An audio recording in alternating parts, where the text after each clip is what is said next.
자, 원소라고 하는 거는 물질을 구성하는 기본 성분입니다.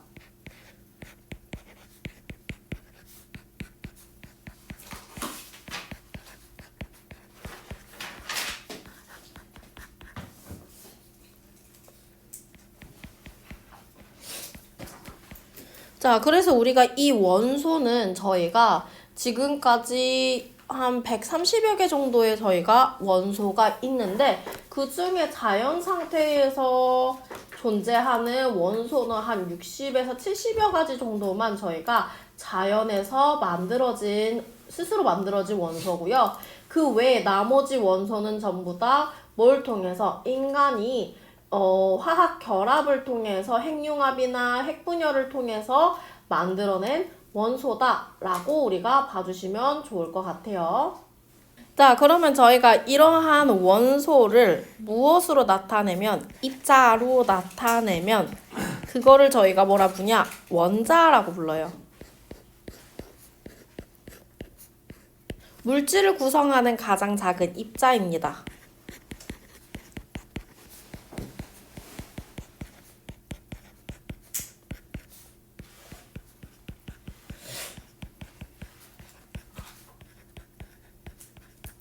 그러니까 물질의 성분을 나타내는 가장 작은 입자인데 이 입자는 저희가 두 가지로 분리가 될 수가 있어요. 무엇과 무엇으로?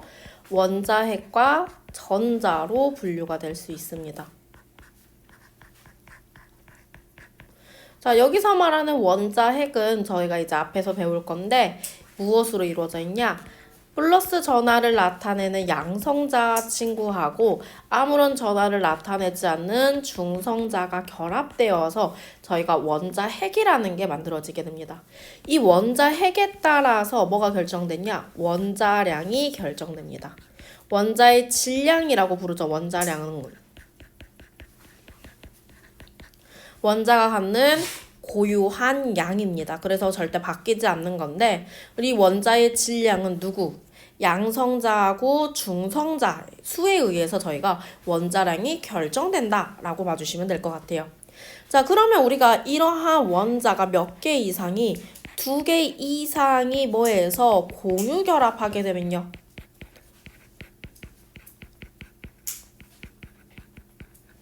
뒤에서 공유결합 배울 거예요. 공유결합에서 만들어진 물자를 분자라고 합니다.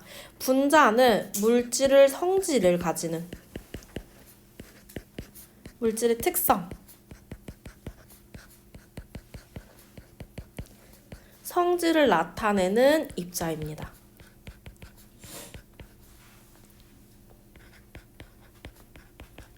자, 근데 분자는 분해될 경우 성질이 사라지게 됩니다. 분해되면 무슨 상태로 돌아가? 원자 상태로 돌아가요. 분자 상태여야지만 결합돼야지만 새로운 성질을 갖는 거야. 그래서 분자 같은 경우에는 물질의 특징을 나타내는데 성질을 나타내는데 우리가 이 특징이 A라는 원자하고 B라는 원자를 결합했을 때 A, B라는 원자가 만들어지면 여기서 나타나는 성질은 새로운 성질입니다. A가 갖고 있지도 않고 B가 갖고 있지도 않은 새로운 성질이 나타나는 거예요. 그래서 우리가 이런 성질을 나타내는 우리가 가장 작은 입자를 저희가 분자라고 하고요. 분자는 분해되면 다시 원자 상태로 돌아가기 때문에 성질이 뭐해진다? 사라지게 됩니다. 분자 상태에서 갖고 있던 성질이 뭐해진다? 다시 사라지게 된다라는 거 확인해 주세요. 요거를 우리가 책은 안 알려주더라고요. 그래서 그대들이 조금 헷갈려 할 수도 있어서 제가 자, 그렇기 때문에 원소는 저희가 110여 가지밖에 되지 않아도 이 원소들을 우리가 어떻게 결합하느냐에 따라서 수많은 분자를 만들 수 있고요. 분자가 아니라도 우리가 화합물을 만들 수가 있게 됩니다. 자, 그래서 저희가 항상 이제 화학식에서 제일 중요한 거는 이 원소들, 즉 원자 또는 이 원소들이 뭐 할 때, 결합할 때 원자나 원소들을 내가 뭐 할 때 계속해서 쭉 결합을 시켜요. 그래서 만들어진 걸 저희가 화학식으로 쓸 수 있는 모든 물질을 저희가 화합물이라고 합니다. 이 화합물 안에는 분자도 포함되고 분자가 아닌 다른 물질도 포함된다 라고 봐주시면 돼요. 자, 그러면 요거를 우리가 뭐 할 때 식으로 나타낼 때 항상 우리가 왼쪽에 해당하는 거는 뭐냐? 반응물입니다. 화학 반응식을 쓸 때는요 항상 왼쪽에 반응물이 있어야 되고요. 오른쪽에 있는 걸 우리가 뭐라 불러 얘들아? 생성물이라고 부르게 됩니다. 자, 그러면 우리가 이거를 식으로 나타낸 식을 우리가 뭐라 하냐? 화학 반응식이라고 불러요.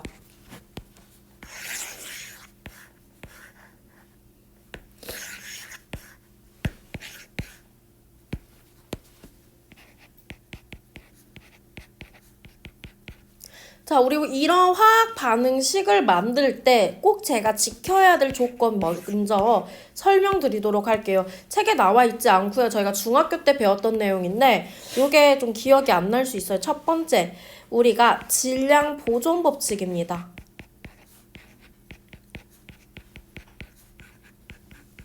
반응물과 생성물의 질량이 뭐 해야 돼? 같아야 돼요.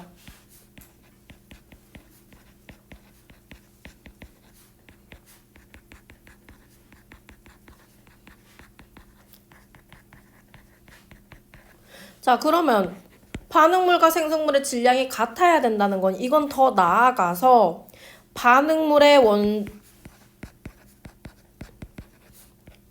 반응물에서 생성물에서 원자의 종류와 원자의 수는 바뀌어 안 바뀌어? 안 바뀝니다. 화학 결합이든 물리 반응이든 화학적 반응이든 물리적 반응이든 반응물과 생성물을 봤을 때 반응물에 있는 원자의 종류와 원자의 수는 생성물에 있는 원자의 종류하고 원자의 수와 뭐 해야 된다? 같아야 된다 라고 봐주시면 되겠죠. 자, 그러면 원자들 사이에서 우리가 화학 결합을 하게 되면 화학 반응식에서 항상 뭐 맞춰라 얘들아? 개수비 맞춰주셔야 됩니다. 이 개수비를 잘 맞춰주셔야 되기 때문에 자, 그러면 이 개수비를 언제 맞추게 되냐? 저희가 주로 이거는 분자들이 등장했을 때 분자들 사이에서 화학 반응을 할 때 항상 저희가 개수비를 맞추게 돼 있어요. 그래서 뭐 이온 결합이나 공유 결합할 때 저희가 항상 이 개수비 맞추게 되어 있는데 어쨌든 간에 원자 수하고 종류를 맞춰서 질량 보존 법칙이 성립돼야 되기 때문에 마지막에 뭐 맞추는 거다? 개수비 맞추는 거다 라고 봐주시면 되겠죠. 저희가 그래서 항상 화학 반응할 때 요것들 꼭 지켜가지고 같이 봐줘야 된다 라고 봐주시면 되겠죠. 근데 화합물이 원자로 이루어지는 거라는 거예요? 원자들 즉 원소를 우리가 입자로 나타낸 걸 원자라고 하잖아요. 이 원자들이 결합되어서 만들어진 것들을 저희가 포괄적으로 나타내는 물질을 화합물이라고 합니다. 원자들끼리 결합해서 분자도 될 수 있지만 우리 몸에는 분자가 아닌 물질들도 있어요. 분자라고 하는 건 내가 무슨 결합해야 된다고? 공유 결합에 의해서 만들어진 건데 NaCl, 염화 나트륨 같은 경우는 공유 결합이에요? 이온 결합이에요? 얘는 이온 결합입니다. 그렇기 때문에 이런 물질들은 저희가 분자식으로 쓸 수 있어요? 없어요? 없어요. 그래서 얘네들을 나타낼 때는 저희가 화학식을 써라 라고 합니다. 자, 그래서 우리가 화학 결합에 의해서 나타난 모든 물질을 과학에서 화학 파트에서 뭐라 하냐? 화합물이라고 합니다. 그래서 우리가 탄소화합물, 질소화합물, 산소화합물 막 이렇게 들어보셨을 거예요. 수소화합물. 그래서 우리가 수소로 이루어진 화합물들, 탄소를 베이스로 이루어진 화합물들 이렇게 봐주시면 될 것 같아요. 이해되셨나요? 화학 반응이 일어나는 화학 반응이 일어나서 만들어진 물질을 저희가 화합물이라고 합니다.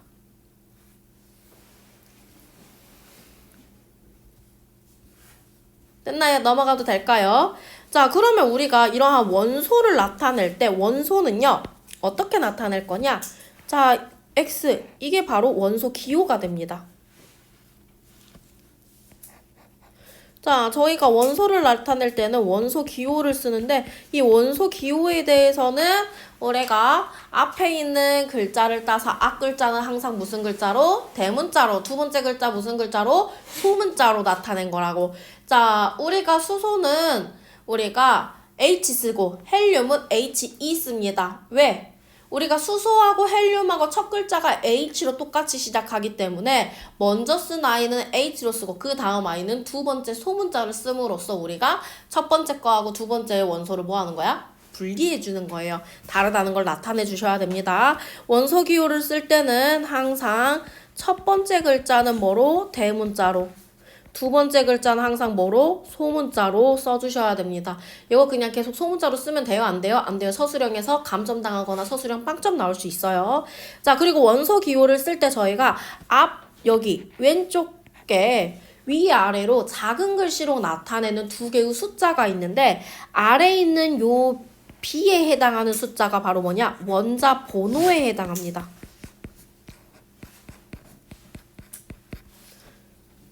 자, 위에 있는 A라는 숫자는 바로 뭐에 해당하냐? 원자량에 해당합니다. 자, 원자 번호, 원자량. 원자 번호는 누구랑 똑같다? 양성자 수랑 똑같습니다. 자, 근데 우리가 원자라고 하는 거는 우리 이미 배워서 알고 있죠. 원자는 정기적으로 무슨 성이에요? 중성입니다. 정기적으로 중성이라는 거는 플러스의 양하고 마이너스의 양하고 뭐 해야 돼, 얘들아? 같아야 돼요. 그럼 원자 번호만큼 양성자가 있다라고 하는 말은 다른 말로 직역하면 이 양성자 수가 결국 누구 수랑 똑같아야 돼? 전자 수랑 같아야 됩니다. 그래야지 둘이 더해서 합이 0이 나오기 때문에. 됐나요? 자, 위에 있는 원자량이라고 하는 거는 원자 핵을 구성하는 양성자의 수하고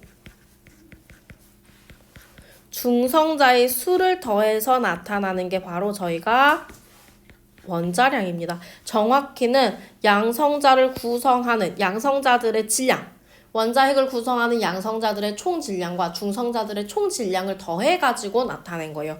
그래서 우리가 수 아래 질량이라 적어 놓으세요. 질량. 왜? 수와 질량은 뭐에? 비례하니까요. 수가 늘어날수록 질량도 커지게 되겠죠? 자, 그래서 우리가 대개 양성자, 중성자 각각 하나당 1씩 잡아가지고 우리가 계산해 주시면 될 것 같아요. 그래서 원자 번호의 2배 정도가 우리가 원자량으로 되게 많이 나타납니다.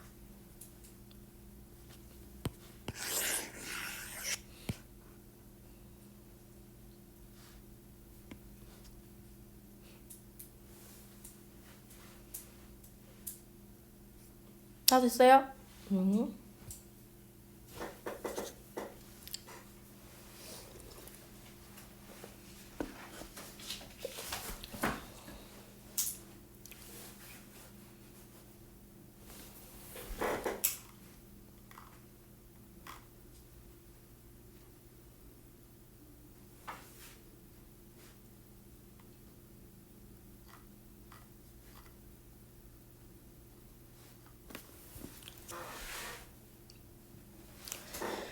자, 그러면 저희가 뭐에 대해서 볼 거냐, 이제. 그러면 원소 주기율표가 어떻게 나타나게 되었는지 먼저 확인하도록 할게요. 자, 그러면 우리가 맨 먼저 주기율표를 보기 전에 뭘 봐야 되냐? 주기율을 봐야 됩니다. 원소들 사이에서는 일정한 규칙성이 나타나요. 그 규칙이 바로 뭐가 되냐? 주기율이 됩니다.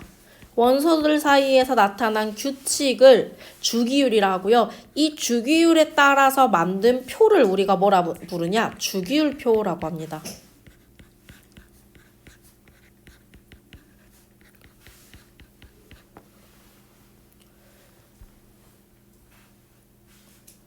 자, 그러면 주기율표를 만들기 전에 맨 먼저 뭘 발견해야 돼? 주기율을 발견해야 돼요.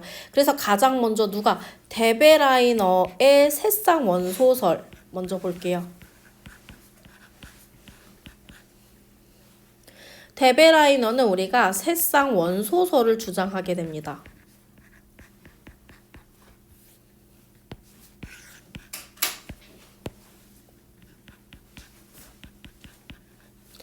자, 데베라이너는 우리가 성질이 비슷한 세 쌍의 원소를 A, B, C 얘네들이 뭐 하대? 전부 다 화학적 성질이 유사하대요.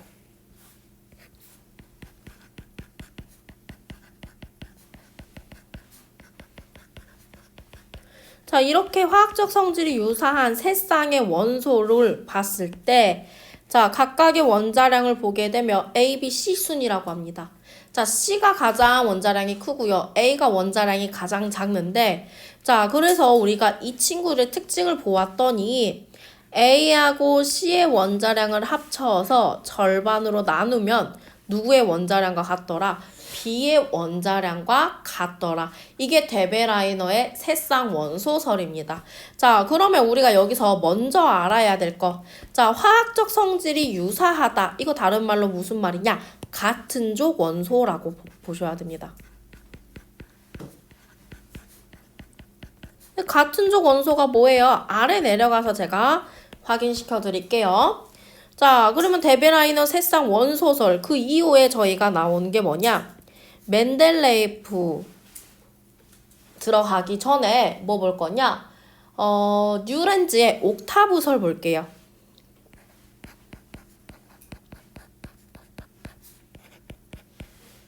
뉴렌즈라는 과학자가 옥타브설을 주장합니다. 옥타브라고 하는 거는 우리가 도, 레,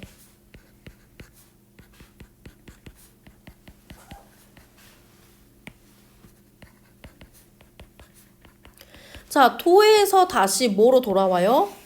도로 돌아왔어요. 자, 몇 번째에 다시 음기가 돌아왔어, 얘들아? 하나, 둘, 셋, 넷, 다섯, 여섯, 일곱, 여덟 번째에 다시 음계가 원래대로 돌아왔습니다. 옥타브설은 몇 번째마다, 여덟 번째마다, 뭐처럼 옥타브처럼 여덟 번째마다 다시 나오는 원소들을 모아보게 되면 이 원소들의 성질이 뭐하더라? 비슷하더라. 이게 바로 뉴렌즈의 뭐냐? 옥타브설입니다. 이 옥타브설을 보고 났더니 이 옥타브설에 나타나는 게 바로 그러면 이 여덟 번째에 나타나는 원소들을 쭉 나열해가지고 질량을 봤을 때 평균값이 나오는 게 바로 데베라이너의 세쌍 원소설이다라고 봐주시면 되겠죠. 그래서 요거를 솔직히 내용을 볼 때는 저는 요거를 기억할 때 요거를 본 다음에 그 다음에 데베라이너의 세쌍 원소설을 보는 게 맞다라고 생각이 들어요. 그래야 여러분들이 이해하기가 조금 더 쉽겠죠. 여덟 번째마다 우리가 주기율이 나타나서 그래서 이 옥타브설이 결국 뭐가 되냐? 주기율의 시초가 됩니다. 모든 원소들은 여덟 번째에 다시 성질이 비슷한 원소가 돌아오게 된다. 이게 바로 옥타브설이에요. 근데 이때 당시에는 왜 돌아오는지는 알았어? 몰랐어? 몰랐어요. 우리가 나중에 가서 원자의 구조를 밝히게 되면서 저희가 이거를 확인하게 됩니다. 자, 그래서 데베라이너의 세쌍 원소설이 나오고요. 자, 이것들을 종합해가지고 뭐가 나오게 되냐? 주기율표를 만들게 됩니다. 자, 초창기 가장 먼저 과거에 주기율표의 시초가 됐던 게 바로 누구냐? 멘델레예프라는 과학자가 처음 주기율표를 만들어요.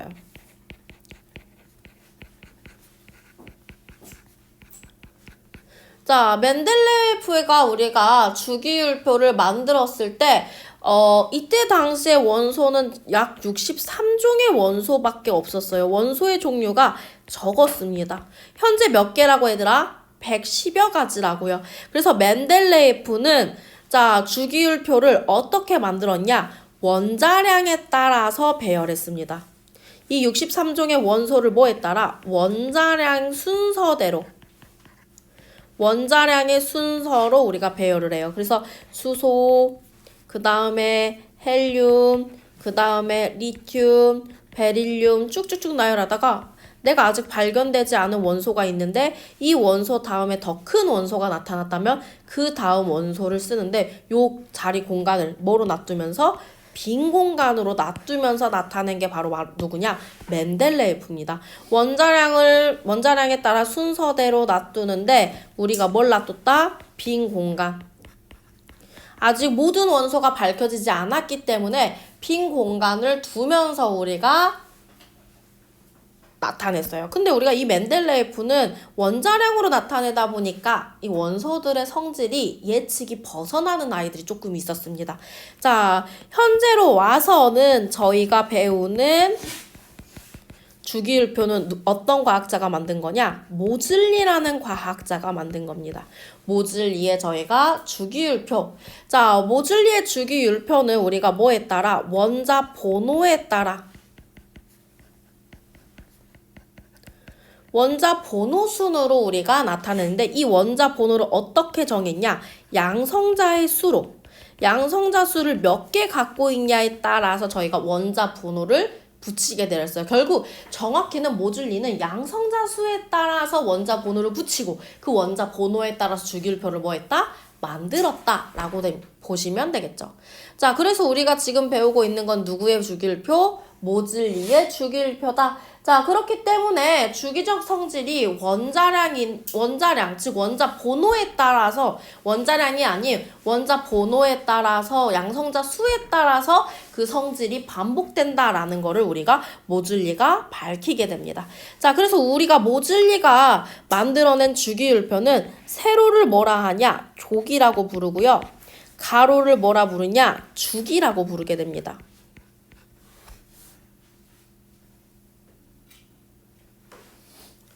자, 그럼 족과 주기의 특징이 있어요. 족. 같은 족 원소는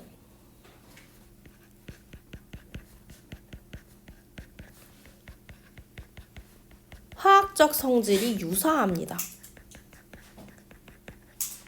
계속 화학적 성질 유사하는데 왜 유사한지 먼저 보고 갈게요. 자, 주기. 같은 주기는 오른쪽으로 갈수록 원자량이 뭐예요? 커지게 됩니다. 그래서 오른쪽으로 갈수록 원자량이 커지고 그 커진 원자량에 따라서 우리가 특징이 나타나게 됩니다.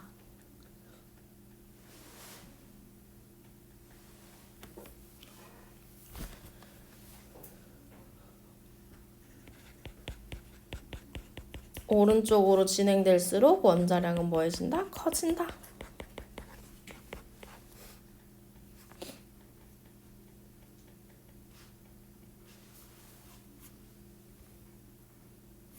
자, 그러면 우리가 여기에서 도대체 왜 화학적 성질이 유사하다라고 말하는지를 우리가 먼저 볼 건데 그거는 우리가 뭘 보면 원자의 구조를 보면 알 수 있어요. 제일 좋은 거는 우리가 여기서 오비탈을 배우면 너무 좋겠지만 오비탈까지 저희는 수업할 수 있는 시간은 되진 않습니다. 그래서 전자 껍질로 대체해가지고 보도록 할게요. 자, 원자의 구조를 보게 되면 원자는 아까 중심부에 내가 뭐가 있다 했어? 원자 핵이 있다라고 했습니다. 중심부에 원자 핵이 이렇게 존재하고요. 원자 핵을 중심으로 해가지고 주변에 전자가 분포하게 되는데 이 전자가 내 맘대로 이렇게 있는 게 아니라 이 전자가 특정한 궤도를 따라서 우리가 존재하게 됩니다. 그래서 이 전자들은 전자가 있을 수 있는 가능 지역이 이렇게 있으면 이 가능 지역 내부에서만 뭐가 나타난다? 전자가 나타난다 라고 봐주시면 돼요. 자, 그거를 우리가 다른 말로 뭐라 부르냐? 전자 껍질이라고 부릅니다.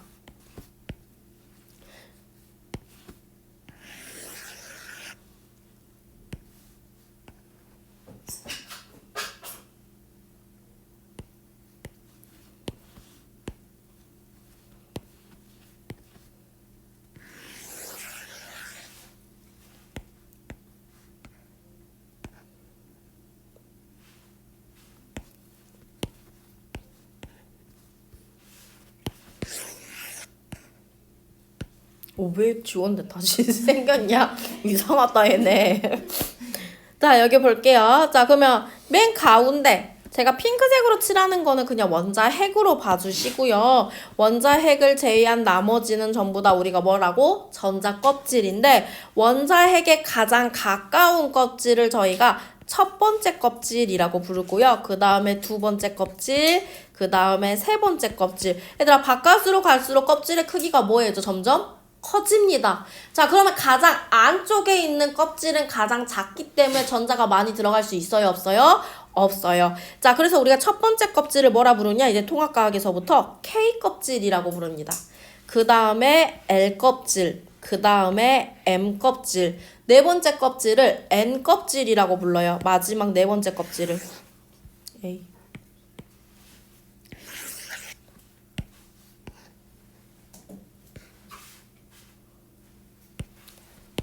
마지막 네 번째 껍질을 무슨 껍질? N 껍질이라고 부릅니다. 네 번째 껍질까지만 조금 알아두시면 돼요. 자, 그래서 저희가 K 껍질은 아무래도 껍질이 너무 원자가 가까이 있고 껍질의 크기가 작다 보니까 전자가 몇 개까지밖에 못 들어간다? 2개까지밖에 들어갈 수가 없어요.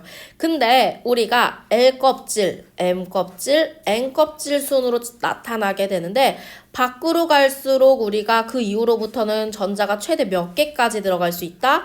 8개까지. 자, 그래서 첫 번째 껍질을 제외한 나머지는 전자가 8개씩 차기 때문에 그래서 우리가 화학적 성질이 몇 번째마다 반복된다? 8번째마다 반복된다라고 볼 수가 있어요. 됐나요? 자, 그러면 우리가 이거에 따라서 껍질에 따라서 뭐 쓰게 되면 당연히 수소 같은 경우에 원자 번호 몇 번? 1번입니다. 자, 그래서 수소 같은 경우에는 첫 번째 껍질에 전자가 이렇게 하나가 찍히게 돼요. 자, 얘들아 이거 그리지 마. 그냥 보세요. 이거 하려면 오래 걸려. 헬륨은 몇 개? 2개입니다. 자, 그러면 리튬은 첫 번째 껍질에 하나, 둘, 2개 찍어요. 첫 번째 껍질에 2개 찍고 그 다음 껍질에 하나 찍어요. 맞나요? 그래서 총 3개인데 우리가 이거 할 때마다 요렇게 일일이 그리기 쉬워요? 어려워요? 어렵습니다. 자, 그래서 우리가 항상 나타낼 때 자, 우리가 어떻게 쓰냐? H는 K 껍질에 전자 하나, 헬륨은 아마 이렇게 배우셨을 거예요. 화원 배우실 때. 맞나요? 리튬 같은 경우엔 첫 번째 껍질에 전자가 2개 다 찼고 그러니까 그 다음 L 껍질로 가서 전자 하나. 요렇게 배우셨죠? 이거 안 냈어? 화학 시간에? 화원 안 했냐? 그때는? 그때 화원 했지 않았냐? 자, 그러면 우리 원자 번호 8번 산소를 한번 볼까요, 여러분? 산소는 8번이에요. 그럼 K 껍질이 몇 개 들어가? 2개. 2개 쓰고 나면 몇 개 남았어요? 6개. L 껍질에 몇 개 있어야 돼? 6개 있어야 된다고. 원자 번호 저희 17번 가볼게요. 원자 번호 17번 저희 뭐라 그래요? 염소라고 합니다. 염소 같은 경우 원자 번호 몇 번? 17번에 해당하죠. 이 염소는 그럼 K 껍질에 전자 몇 개 들어가요? 2개. L 껍질에 전자 몇 개? 8개. 10개 쓰고 났는데도 몇 개 남아요? 7개 남습니다. 맞나요? 자, 그래서 가장 바깥쪽 껍질에 차지하고 있는 전자의 숫자를 저희가 뭐라 부르냐? 이거를 최외곽 전자라고 합니다. 핑크색으로 색칠된 게 바로 뭐라 한다고? 최외곽 전자. 가장 바깥쪽 껍질에 들어있는 전자수입니다.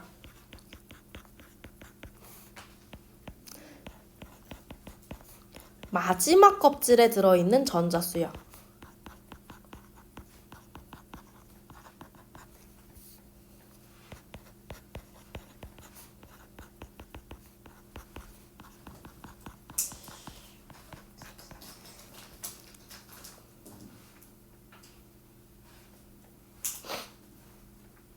자, 근데 우리가 최외곽 전자랑 누구랑은 다르냐? 원자가 전자랑 다릅니다. 최외곽 전자는 원자가 전자랑 같다라고 볼 수 있다, 없다? 없다. 자, 그럼 저희가 원자과 전자에 대해서 볼게요.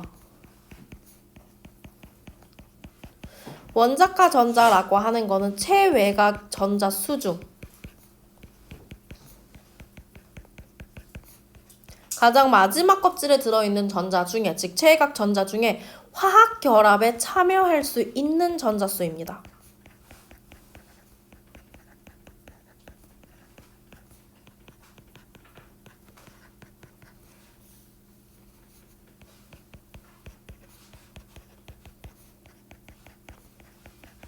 자, 그러면 도대체 우리가 왜 원자과 전자가 나타났는지, 우리가 이 원자과 전자가 왜 중요한지를 저희가 알아야 되겠죠. 자, 이게 왜 중요하냐? 자, 도대체 이게 왜 중요한지 그거에 대해서 저희가 알아보려면 원자과 전자가 중요한 이유. 모든 원자는 최외곽 전자가 몇 개여야지? 8개여야지. 그러니까 가득 차 있어. 마지막 게 가득 차 있어야지 뭐해? 안정적이에요. 자, 우리가 책상 다리가 4개여야 안정적이지. 책상 다리가 3개면 안정적이야, 안 안정적이야? 안 안정적이야. 그러면 책상 다리를 하나 더 붙이려고 하지 내가 거기서 없애려고 해요, 안 해요? 안 해요. 자, 이처럼 모든 원자들은 8개의 전자가 다 차야지. 1주기를 제외한 나머지 원소들은 다 2주기부터는 전부 다 8개가 차야지 안정적인 상태가 됩니다. 그러면 안정적인 상태가 되기 위해서 전자를 잃어버리기도 하고 전자를 얻기도 하고 전자를 빌려오기도 할 거예요. 자, 그런 과정에서 우리가 이게 돼야지 뭐 된다? 안정적이게 된다고요. 그러면 이 안정함을 추구하기 위해서 우리가 뭐 한다? 원자들 사이에서 결합이 이루어지는 거예요. 그래서 우리가 결합 가능한 원자의 수를 보기 위해서 뭘 확인한다? 원자가 전자를 확인하게 되는데 원자가 전자는 저희가 1, 2, 3, 4, 5, 6, 7까지 있습니다. 그러면 8개가 다 차 있는 상태는 원자가 전자가 몇이 된다? 0이 됩니다. 자, 그래서 우리가 최각 전자가 8개인 경우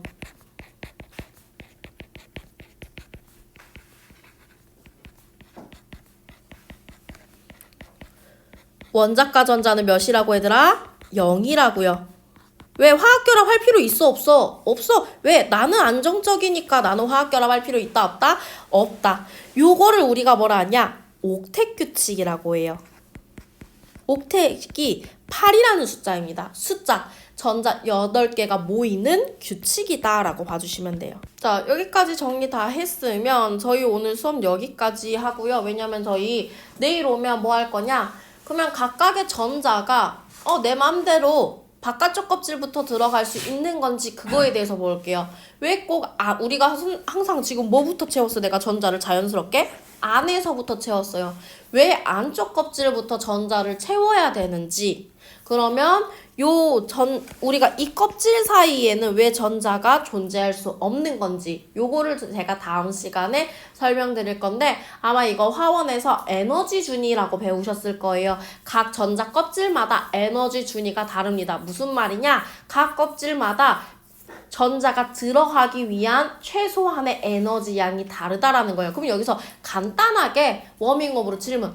안쪽부터 채워진다는 거는 안쪽에 에너지가 많이 필요하다는 것과 적게 필요하다는 것과? 적게. 우리 사람은 심리적으로 적게 필요한 것부터 먼저 채우고 우리 목표 금액 달성할 때 자, 우리가 점수 달성할 때 처음부터 100점 맞을 수 있어 없어? 없어. 1단계, 2단계, 3단계 천천히 올라가다 보면 마지막 최종점 100점에 도달하겠죠. 등급도 마찬가지예요. 나 고등학교 공부 안 해도 시험 보면 등급은 나옵니다. 다만 공부 안 하면 몇 등급 나오겠어? 9등급부터 시작을 해야 되겠죠.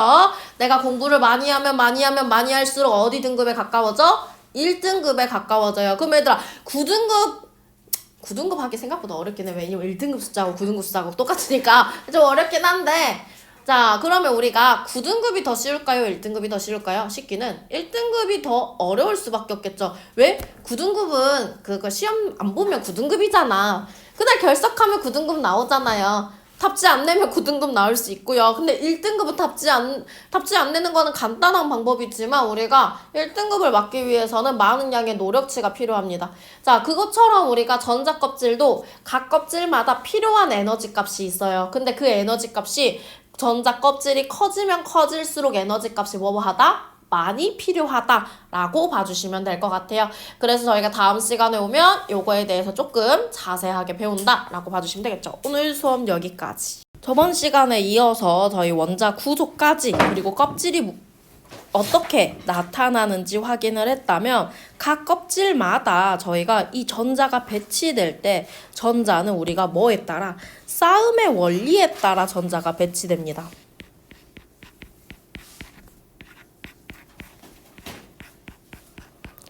싸움의 원리라고 하는 거는 뭐 할 때? 전자가 배치될 때 에너지 준위가 뭐한? 낮은 껍질부터 전자가 배치되는 거예요.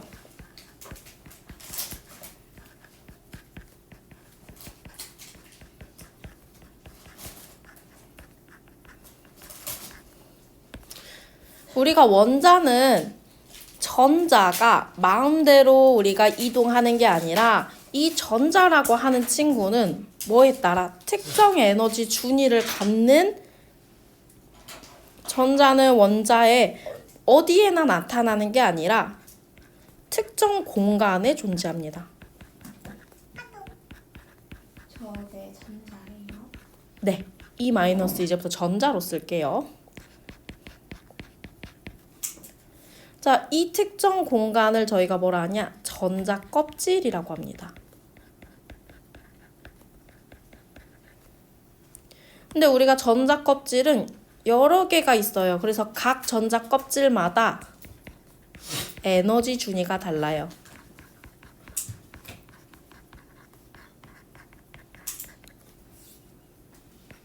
에너지가 다릅니다. 자, 그러면 각 껍질의 에너지 어떻게 구하나요? 자, 우리가 첫 번째 껍질은 주양자 수가 1, 2, 3, 4로 진화한다 했어요. 에너지 값은 마이너스 n제곱분의 k라고 해주시면 돼요. 헷갈리니까 저희는 통합과학이니까 n제곱분의 1 해주시면 되겠죠.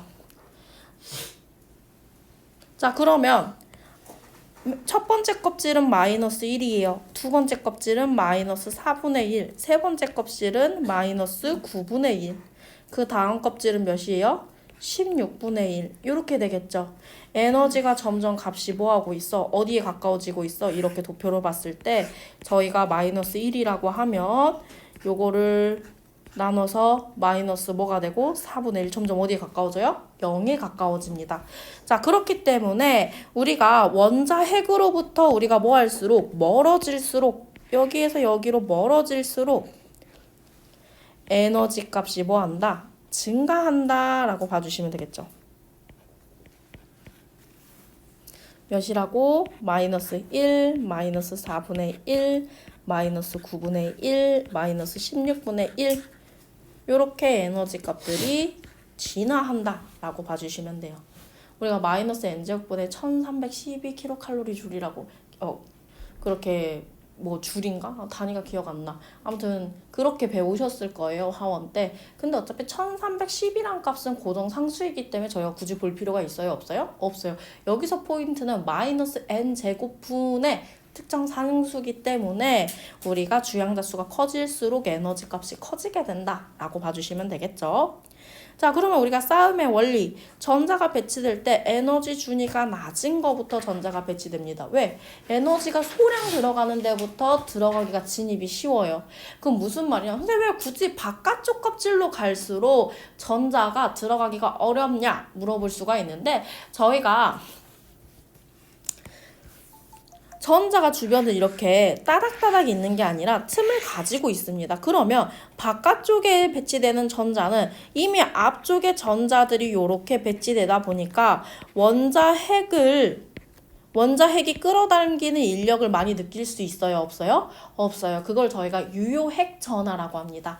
앞에 전자들의 상황을 고려해서 가장 마지막 껍질에 있는 전자가 느끼는, 핵이 당기는 우리가 전하라고 생각해 주시면 돼요. 그러면 조금 더 이해가 쉬우실 거예요. 그러면 바깥쪽으로 갈수록 뭐에 의해서 가려막기 효과라고 하거든요. 앞에 있는 전자에 의해서 원자핵이 잘 보여 안 보여? 안 보이는 상태가 되는 거야. 그럼 내 입장에 바깥쪽에 있는 전자는 원자핵이 끌어당기는 힘이 강하게 느껴져? 약하게 느껴져? 약하게 느껴져요. 근데 원자핵에 가까이 있는 전자는 원자핵에서 가려막는 전자가 있어? 없어? 없어. 그러니까 끌어당기는 힘이 강합니다. 그렇기 때문에 거기서부터 전자가 순서대로 배치가 되고, 그러니까 마지막에 있는 껍질에 전자를 넣기 위해서는 에너지가 많이 소모된다 라고 봐주시면 돼요. 자, 그러면 우리가 이러한 전자들이 뭐 할 거냐? 이동을 할 거예요.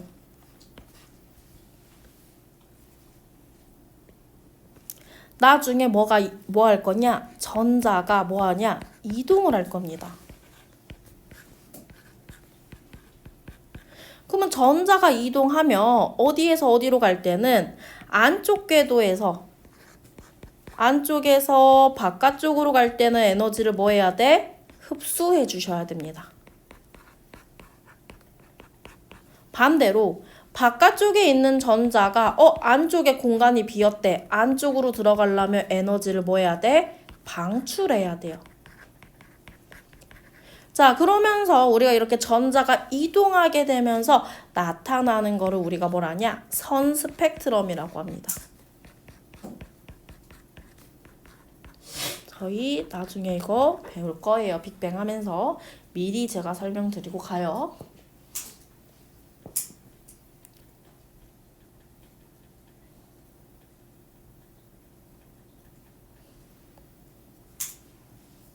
가랄막기 효과나 이런 거는 안 적는 이유는 굳이 여기에서 문제를 많이 출제가 되지도 않을 뿐더러 이 내용은 아예 화원에 조금 더 가깝기 때문에 혹시라도 몰라서 미리 언급만 조금 하고 가는 거예요. 왜? 내가 뒤에 갈수록 에너지가 많이 필요하다는 걸 이해를 조금 쉽게 하기 위해서 그 내용을 알면 이해가 쉬워서 제가 설명을 드리는 거지 요거를 꼭 알고 있어야 된다는 아니에요. 자, 그러면 저희가 원자의 구조까지 이렇게 확인을 했습니다. 자, 그러면 우리가 배치를 조금 한번 해보도록 할게요. 자, 수소는 최외곽 전자가 몇 개예요? 1개입니다. 리튬도 최외곽 전자가 몇 개야? 1개예요.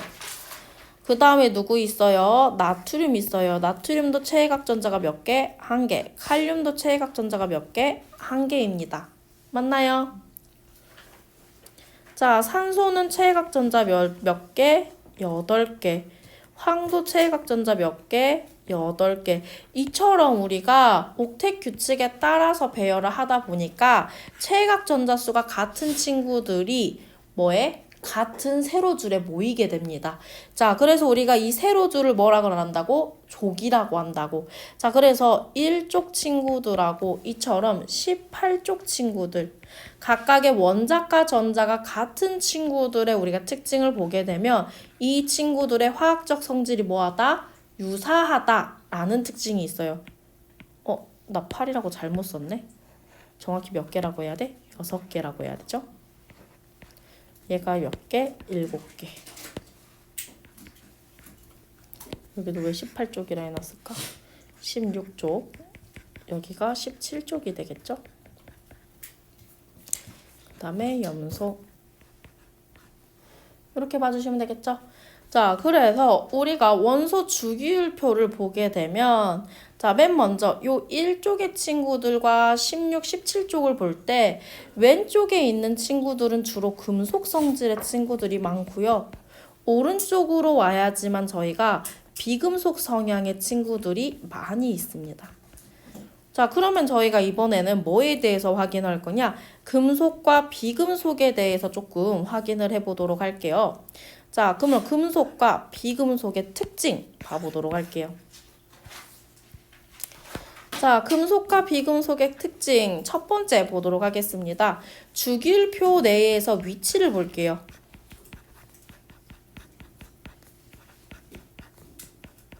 비금속은 주로 어느 쪽에? 오른쪽에 해당하는 친구들이 우리가 비금속이고요.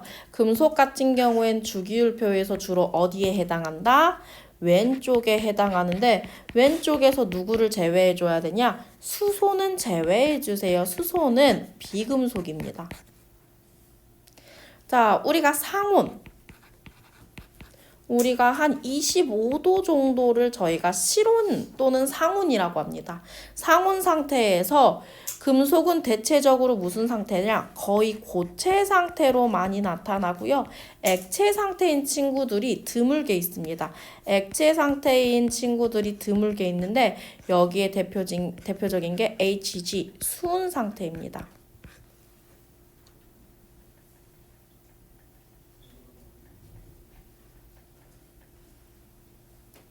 자, 금속은요, 우리가 전류 흐릅니다. 그러니까 전기 전도성이 있다라고 봐주시면 돼요. 그 다음에 광택 있습니다. 자, 그리고 우리가 넓게 퍼지게 하거나 길게 뽑게 하는 거를 저희가 펴짐, 뭐 연성 뭐 이런 말 하는데 금속은 내가 넓게 뭐 할 수도 있고 펼칠 수도 있고요. 가느다랗게 길게 뽑을 수도 있어요. 자, 그래서 우리가 뭐가 이동하게 되면 전자가 이동할 때 금속은 전자를 뭐 하게 되냐? 잃어버리게 됩니다. 무슨 말이냐? A라는 금속 원소는 전자를 이렇게 잃어서 뭐가 되냐? 양이온이 됩니다. 그래서 우리가 이게 다른 말로 뭐 한다? 금속의 산화라고 부릅니다. 금속이 전자를 잃어버리는 거, 금속의 산화. 그래서 금속은 항상 산화되는 물질이에요. 자, 비금속 같은 경우에는 상온에서 주로 가장 많이 나타나는 게 기체 상태고요. 얘도 액체 상태의 물질이 있어요.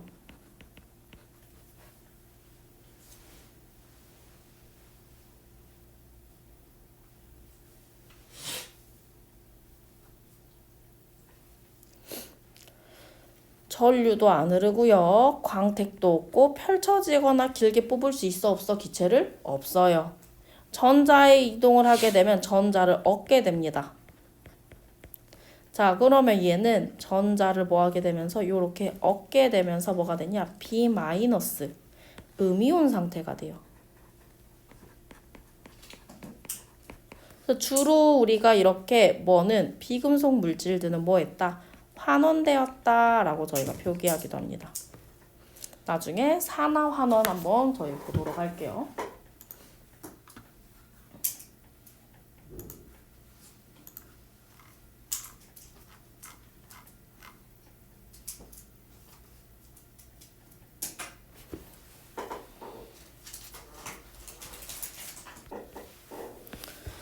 자, 비금속에도 우리가 고체 상태도 물질이 있어요. 그래서 기체, 고체가 가장 많은데 액체만 따로 존재하는 친구들이 있는데 얘는 브로민이랑 친구가 우리가 액체로 존재하고요. 선생님, 근데 우리가 비금속에서 대표적인 고체가 누구예요? 아이오딘입니다. 우리 빨간 약에 쓰이는 아이오딘은 상온에서 주로 고체 상태입니다. 주요 상태가 둘 다 요 상태들이고요. 잘 드러나진 않지만 요 친구들 있습니다. 자, 비금속에서도 예외 하나 있어요. 전류가 흐르는 친구 딱 하나 있는데 바로 흑연입니다. 흑연은 우리가 뭐다? 예외다. 얘들아, 흑연 뭐예요? 샤프심이요. 샤프심 전기 통합니다. 됐나요? 자, 그러면 우리가 이 친구들을 볼 때 금속과 비금속에서 가장 먼저 체크해줘야 될 거 뭐냐? 알카리 금속입니다.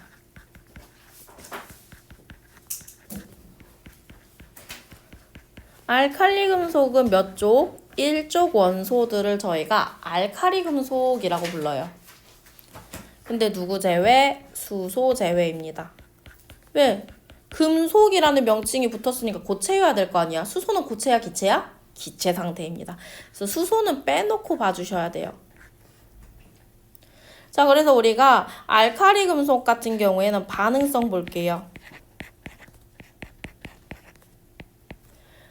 우리가 알카리 금속은 리튬, 나트륨, 칼륨 순으로 칼륨이 반응성이 가장 저희가 크다라고 봐주시면 됩니다.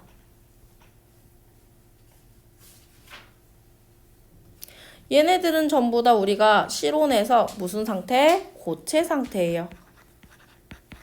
실온에서 고체 상태고 우리가 전부 다 은백색 광택을 띠게 됩니다.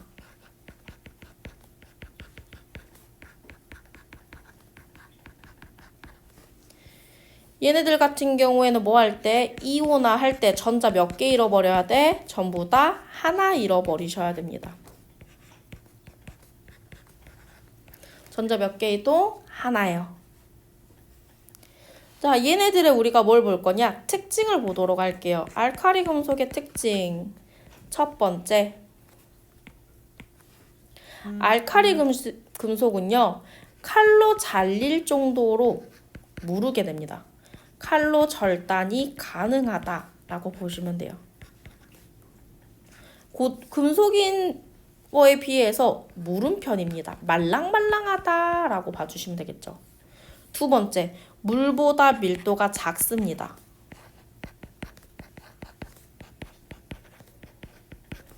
다른 말로 하면 물 위에 뜬다라고 보시면 되겠죠.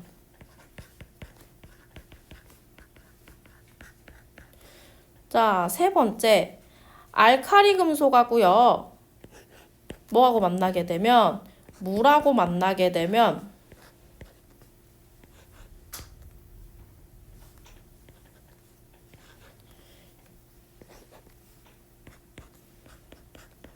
무슨 기체 발생? 수소 기체 발생하게 됩니다.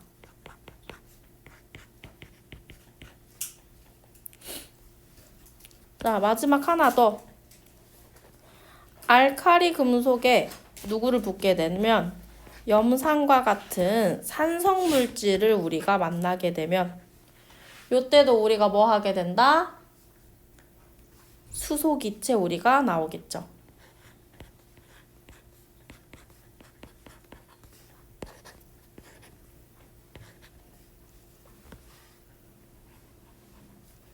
물하고 산소하고 우리가 이렇게 수소기체 발생하는 거는 전부 다 누구다? 알칼리 금속의 특징입니다. 자, 그래서 알칼리 금속은 물하고 산소하고 만나게 되면 물과 산소의 반응이 나타나는데 이 반응이 나타나게 되면 금속은 뭐 하게 되냐? 산화. 다른 말로 뭐 한다? 금속이 녹슬게 됩니다. 금속이 물하고 산소가 만나면 금속이 물하고 산소하고 만나면. 그러니까 물과 산소의 반응을 뭐 한다? 매우 잘한다 라고 봐주시면 되겠죠.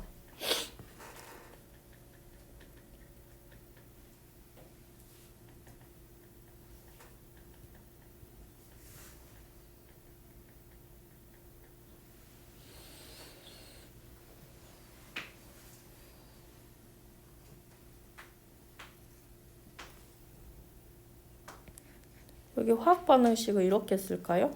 이렇게 쓰지 말고 알칼리 금속은 우리가 뭐 하고 했을 때 물하고 반응했을 때 우리가 수소 기체가 발생하기도 하지만 어차피 뒤에 산염기도 같이 해야 되니까 요렇게 정확히는 화학 반응식이 나타나요.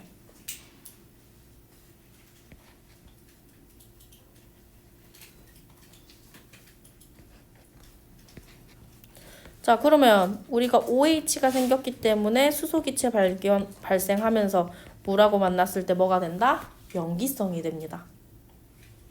자, 그러면 요 중에서 가장 문제 출제율이 높은 내용은 뭐냐? 요거랑 요게 가장 출제율이 높습니다.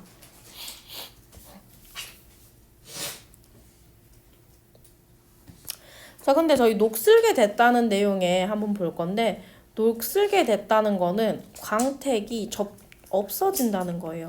금속이 녹슬면 주황색으로 변하죠. 표면도 거칠거칠해집니다. 산소하고 물하고 우리가 이렇게 반응했을 때는 얘네들이 산화되면서 광택이 사라지게 됩니다. 특히 누구만 접촉해도 산소만 접촉해도요. 그렇기 때문에 금속들 같은 경우는 최대한 산소와 접촉을 피하기 위해서 우리가 표면에 도금이라고 하죠. 페인트 칠을 해놓거나 뭐 다른 금속으로 우리가 대체해 놓기도 합니다.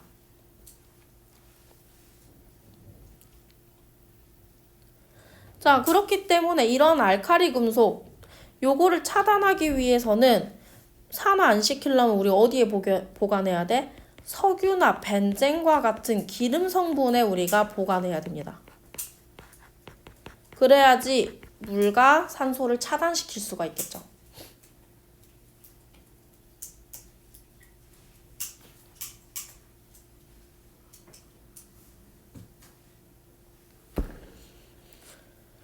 자, 그러면 우리가 볼 거 두 번째.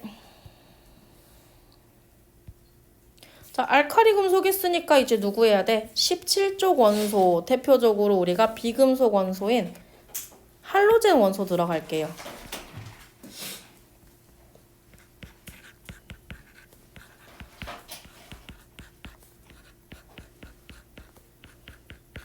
자, 할로젠 원소는 우리가 전부 다 몇 쪽? 17쪽 친구들을 할로젠 원소라고 합니다. 할로젠 원소의 반응성을 보게 되면 얘는 원자 번호가 작을수록 반응성이 우리가 뭐하다? 크다라고 봐주시면 돼요. 그래서 플루오린이 가장 반응성이 무슨 상태다? 큰 상태다라고 우리가 봐주시면 되겠죠.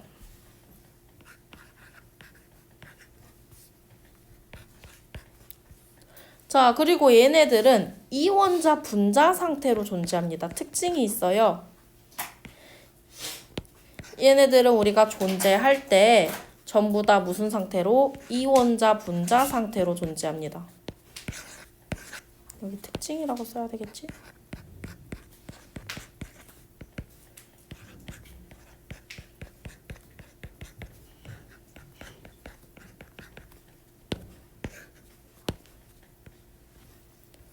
자, 그래서 전부 다 F2, Cl2, I2, 브로민 이렇게. 자, 그리고 각각의 특정 색깔이 있어요. 우리가 전부 다 노란색 계열을 조금 띠게 되는데 플루오린도 약간의 노란색, 염소도 약간의 노란색인데 브로민 같은 경우에는 보라색을 띠게 됩니다. 아니, 아이오딘은 보라색, 브로민은 저희가 젓갈색을 띠게 되는데 상온에서 우리가 브로민 같은 경우에는 무슨 상태? 액체 상태고요. 아이오딘은 상온에서 무슨 상태다? 고체 상태입니다. 나머지는 전부 다 무슨 상태다? 기체 상태다 라고 봐주시면 될 것 같아요.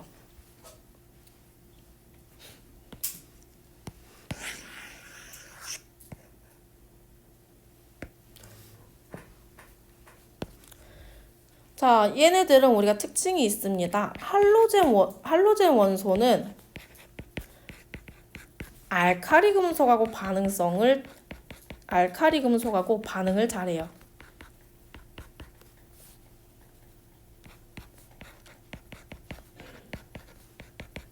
반응성이 크다라는 거는 반응을 잘한다 라고 봐주셔야 되겠죠.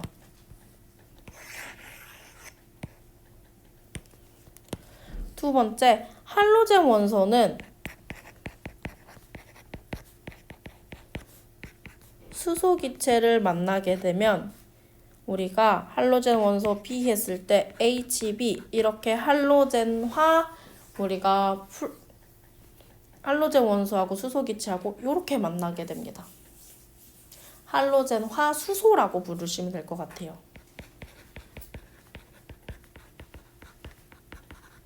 저 B는 할로젠 원소. 원소 F를 넣어도 되고 Cl을 넣어도 되고 I를 넣어도 되고.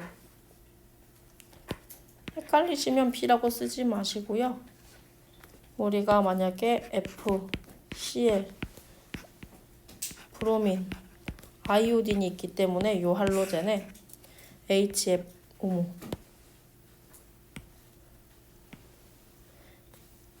HF, HCl, HER, HI 이렇게 할로젠화 수소를 만든다라고 써놓으세요.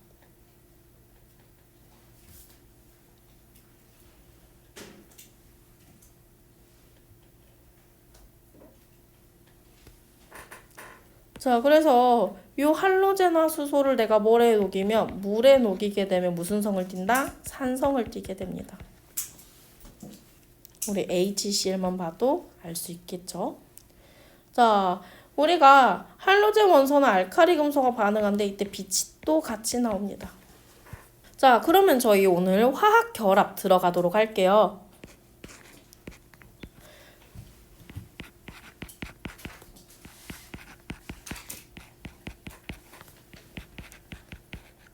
자, 우리 화학결합 어제 왜 한다고 알려줬어 얘들아? 화학결합을 하는 이유 안정되려고 원자과 전자 몇이 되기 위해서 0이 되기 위해서 다른 말로 하면 체외각 전자를 몇 개로 맞추기 위해서 8개. 그래서 원자과 전자가 0이 아닌 원자를 뭐로 바꾸기 위해서 최각 전자가 8개인 8개인 친구로 만들기 위해서 저희가 화학 결합을 합니다. 자, 저희가 최각전자가 8개인 친구들, 요거 다른 말로 뭐라 하냐? 비활성 기체라고 합니다.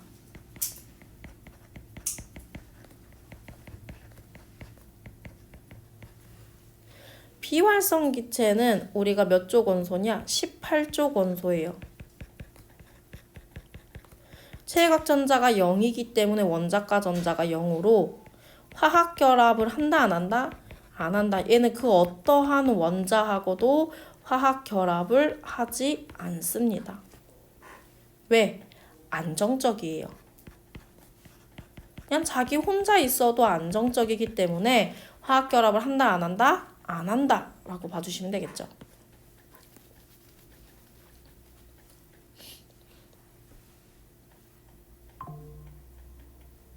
저 0이 아닌 저는 원자가 최각전자가 8이 되려고.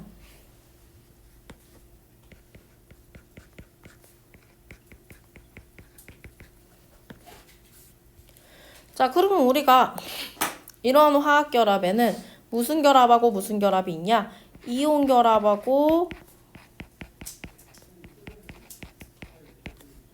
무슨 결합하고 있어? 공유 결합하고 있어. 그러면 이온 결합하고 공유 결합에 내가 뭐만 알면 돼? 차이만 알면 돼요. 이온 결합하고 공유 결합의 차이, 원리가 다릅니다.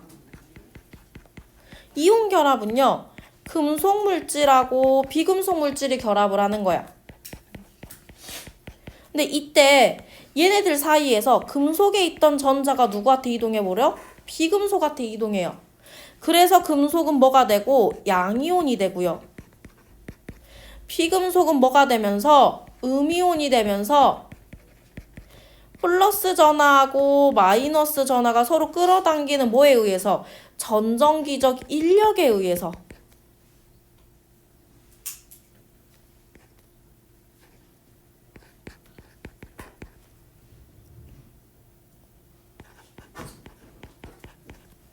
나타나는 게 무슨 결합이다? 이온 결합입니다. 공유 결합은 전자가 직접적으로 이동을 해요, 안 해요? 안 해요. 공유 결합은 전자를 뭐 하는 거냐? 말 그대로 공유하는 겁니다. 그래서 공유 결합에서 제일 중요한 게 바로 뭐냐? 원자과 전자가 중요해요.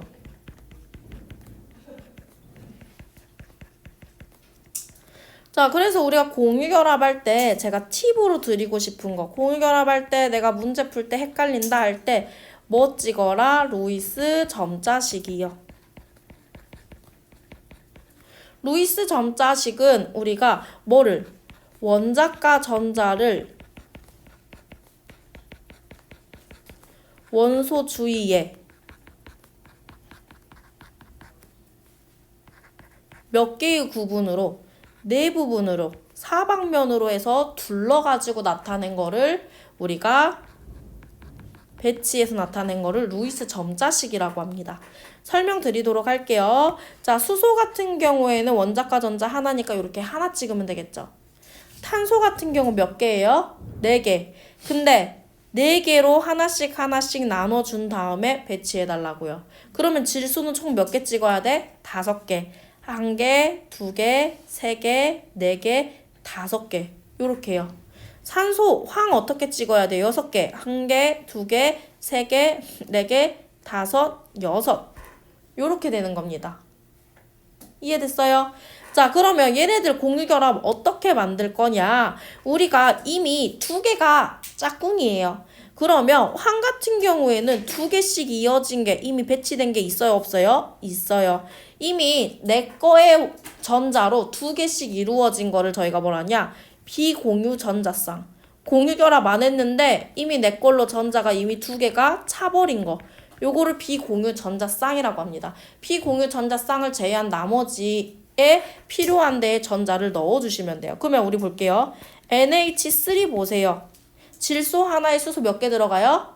3개 들어가요. 그럼 질소, 중심 원자, 원자과 전자가 큰 아이가 중심 원소가 됩니다. 하나, 둘, 셋, 넷, 5개가 돼요.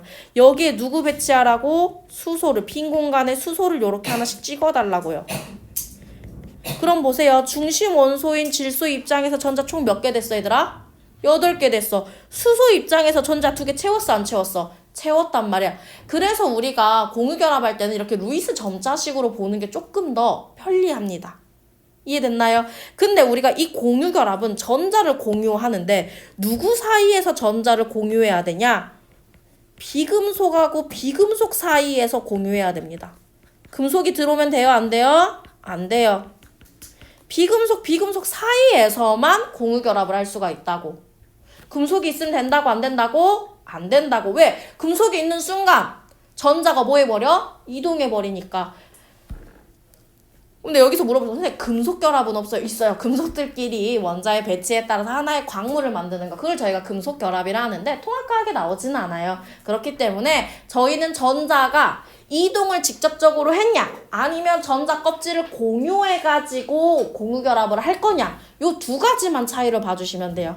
됐나요? 자, 그러면 여러분들이 요거 한번 해볼게요. 우리 공유결합이 생각보다 조금 어려우실 거예요.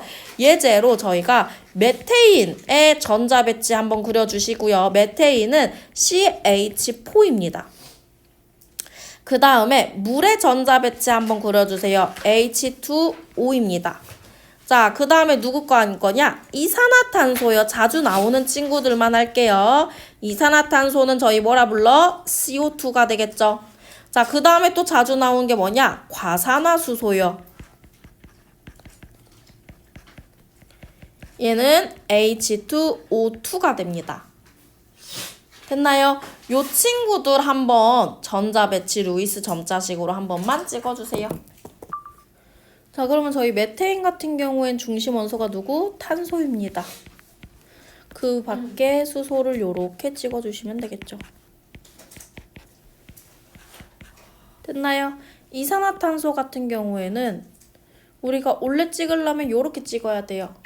맞아요? 자, 그 다음에 산소 같은 경우에는 요렇게 됩니다. 맞아요? 그러면 얘는 지금 공유결합할 수 있는 게 실질적으로 몇 개야? 2개. 여긴 몇 개? 4개. 근데 산소가 몇 개 필요하대? 2개가 필요하대요. 근데 요렇게 그으면 모양이 예뻐요? 안 예뻐요? 안 예뻐요. 그래서 저희가 이걸 모양을 뭐 하기 위해서 좋게 하기 위해서 요 전자들이 일시적으로 전자들의 우리가 뭐에 따라 반발력에 따라 이렇게 평형으로 배치가 됩니다. 그래서 우리가 나중에 결합각에는 유일하게 180도가 나오는 이유가 여기서 발생해요. 요렇게. 그래서 산소. 그러면 여기가 사방이보다는 어떻게? 요렇게. 얘 좀 돌려줘야 되는데. 그래서 배치가 찍힐 때 얘는 60도 60도 이렇게 지키는 게 더 예쁘겠죠? 왜냐하면 전자들 한쪽에 몰려있고 싶어 해? 떨어져 있고 싶어 할까? 떨어져 있고 싶어 합니다. 왜? 전자들 사이에는 청력이 작용하기 때문에. 요렇게요. 됐나요? 자, 그래서 우리가 공유결합에는 항상 뭐가 나타나게 되냐? 어머.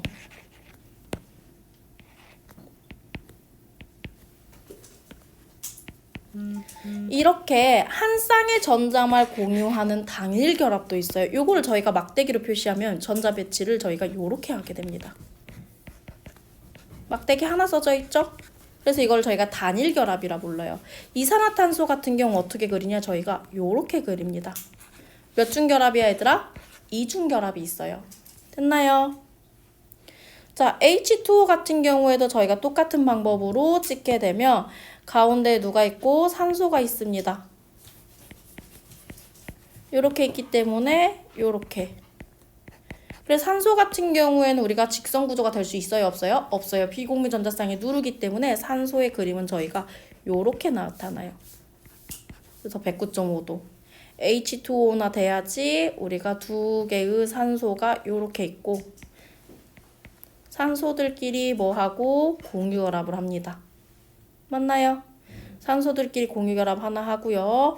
남은 하나로 우리가 누구랑? 수소랑 요렇게 결합이 이루어진다 라고 봐주시면 되겠죠.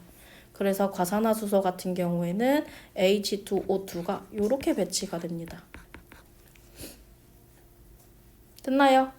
자, 그러면 우리가 이중결합까지만 있는 게 아니라 삼중결합도 우리가 나타나게 됩니다. 누구에 의해서? 질소기체가 대표적인데 N2. 얘네는 삼중결합 어떻게 나타나냐? 요렇게 나타납니다. 그래서 우리가 삼중결합 요렇게 쓸 수가 있겠죠. 됐나요? 자, 그래서 공유결합 같은 경우에는 우리가 무슨 결합도 있고 단일 결합도 있고 이중결합도 있고 삼중결합도 있습니다. 그래서 우리가 누구누구 있다? 단일 결합, 몇 중결합? 이중결합, 몇 중결합? 삼중결합까지 있어요. 자, 그럼 이러한 이온결합, 공유결합 특징, 자, 저희가 책으로 와가지고 확인을 할 건데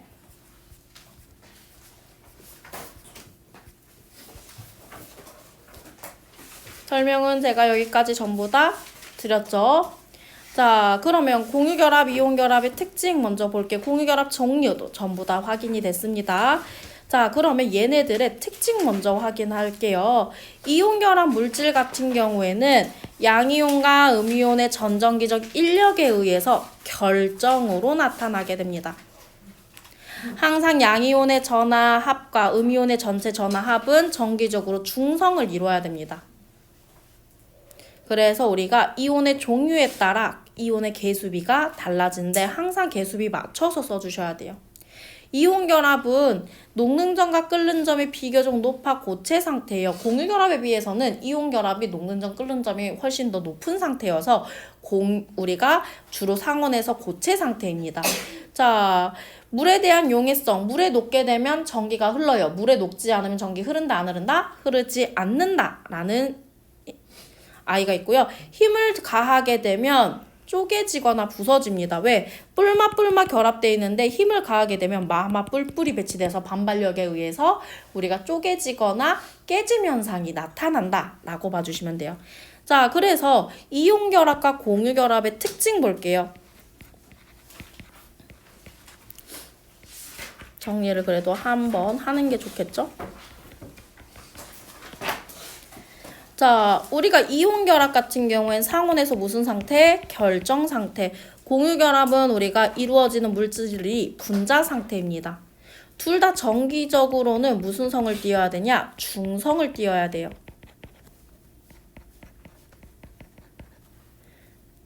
자, 전기가 흐르는지, 전류가 흐르는지 저희가 확인할 건데 이온 결합 전류 안 흐른데 언제? 수용액 상태에서만 전류가 흐르게 됩니다. 수용액 상태에서 전류가 흐르는 이유는 수용액 상태는 우리가 누구로? 양이온이 마이너스 극으로 가고요. 음이온이 무슨 극으로 가기 때문에? 플러스 극으로 가기 때문에 전류가 흐르는 거예요. 자, 그리고 녹는 점, 끓는 점에 대해서 보게 되면 녹는 점, 끓는 점이 높기 때문에 저희가 주로 무슨 상태로? 고체 상태로 저희가 상온에서 나타난다 라는 특징이 있고요. 공유결합은 상대적으로 낮기 때문에 우리가 주로 무슨 상태냐? 기체 상태나 액체 상태 물질이 조금 많아요. 물이나 이산화탄소. 이 친구들 보면 액체, 기체죠. 공유결합 물질 같은 경우에는 우리가 전류라고 하는 거는 전류가 언제 흐르냐? 이동하는 물질이 있어야 돼요. 이동 물질. 이동 물질이 있어야지 전류가 흐르는데 공유결합은 전자가 이동할 수가 없기 때문에 이동 물질이 없어서 거의 대부분 전류가 흐르지 않지만 근데 우리가 예외는 있습니다. 누가 예외? 흑연이 예외라고요. 이런 친구들이 우리가 예외로 작용한다 라고 봐주시면 되겠죠.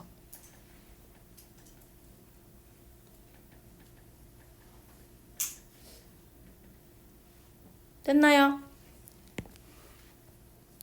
자, 그러면 우리 힘을 가했을 때 힘을 가하게 되면 공유결합은 아무런 현상이 일어나지 않지만 얘는 쪼개짐하고 깨짐 현상이 있습니다. 쪼개짐과 깨짐은 규칙적인 게 쪼개진 거예요. 힘을 가했을 때 규칙적으로 균열이 오면 쪼개지는 거. 불규칙적으로 균열이 가해지는 거를 저희가 뭐라 하냐? 깨짐이라고 합니다.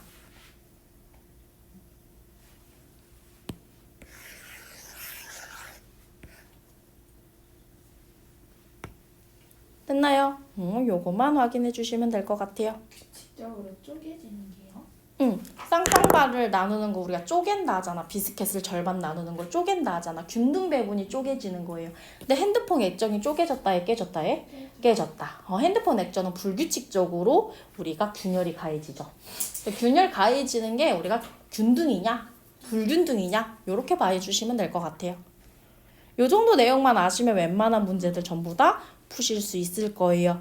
그래서 자연 상태에서 공유결합과 이온결합의 물질들은 여러분들이 한번 읽어보시고 외워주시는 게 조금 좋을 것 같습니다. 그래서 요거만 확인해 주시면 되고, 자, 그러면 숙제는 문제 쭉 풀고 완작 기출피까지 숙제는 저희가 다음 주에 확인을 하도록 하겠죠? 이번 주에 확인 안 한다고. 자, 그러면 우리 내일은 뭐 들어가냐? 산화환원 반응 들어가도록 하겠습니다. 산화환원 반응 들어가기 전에 저희 뭐 외울 거냐? 이온들 조금 외울게요. 이온 다원자 이온이랑 좀 봐야 되니까 이온들 조금 외우고 가도록 할게요. 왜냐면 화학식 써야 되는데 화학식 못 쓰면 조금 부끄럽잖아. 그죠? 그래서 우리 이온들 조금 외우고 넘어가도록 할게요. 오늘 수업